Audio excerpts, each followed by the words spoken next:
תקשיבו חברים, המנהיג העליון חמינדוס מת, חודדכם עליו, חייבים לנקום בישראלים חזק חזק. אנחנו יורים כל הזמן ולא עוזר כמעט. אני יודע.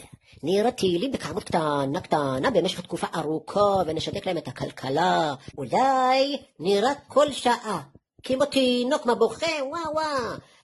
יש לי רעיון יותר טוב. אתם מכירים את הרגע הזה בבוקר שהאמא מותשת קמה, מגרדת עצמה כמו שפכטל ממיטה אחרי לילה של אזעקות, שעה לפני כולם רק כדי להספיק משהו?